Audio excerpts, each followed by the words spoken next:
मैं आपको एक कानून जो मज़दूरों की मज़दूरी से जुड़ा हुआ है, कर्मचारियों की मज़दूरी से जुड़ा हुआ है, उसके बारे में संक्षिप्त जानकारी देना चाहता हूँ। वह कानून है मज़दूरी संदाय अधिनियम 1936। नियोजित मज़दूरों को निर्धारित समय पर वेतन प्राप्त हो सके, इसी उद्देश्य की पूर्ति के लिए ये कानून बनाया गया था। प्रत्येक 5 वर्ष के बाद केंद्र सरकार अधिसूचना के द्वारा वेतन की राशि की सीमा निर्धारित करती है और उस पर वृद्धि कर सकती है।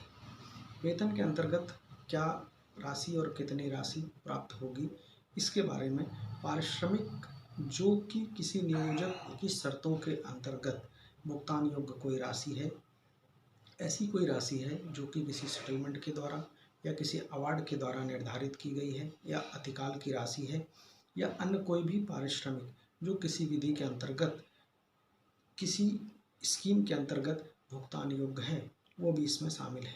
परंतु बोनस की राशि या मकान भाड़ा की राशि या भविष्य निधि अन्य जो नियोजन की प्रकृति के अनुसार भुगतान योग्य हैं, यात्रा भत्ता उपादान की राशि इसमें शामिल नहीं है। यदि वेतन का भुगतान नहीं किया जाता है या वेतन की उसमें से कोई कटौती की जाती है, तो मज़दूर को यह अधिकार है कि मज़दूर इस राशि को, अपने वेतन की राशि को प्राप्त करने के लिए वेतन भुगतान प्राधिकारी के समक्ष आवेदन कर सकता है।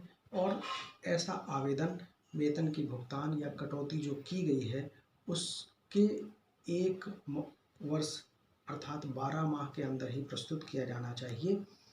और यदि विलंब का कोई कारण है तो विलंब का समुचित कारण उल्लेख करना चाहिए।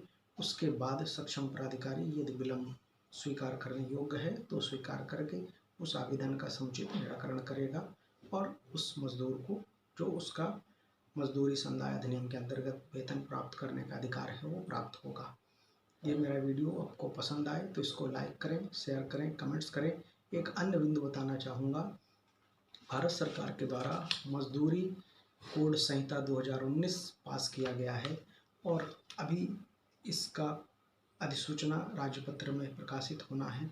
जिस तारीख से ये कानून लागू हो जाएगा तब से फिर मज़दूरी संदाय अधिनियम के प्रावधान लागू नहीं होंगे, मज़दूरी कोड संहिता 2019 के प्रावधान लागू होंगे।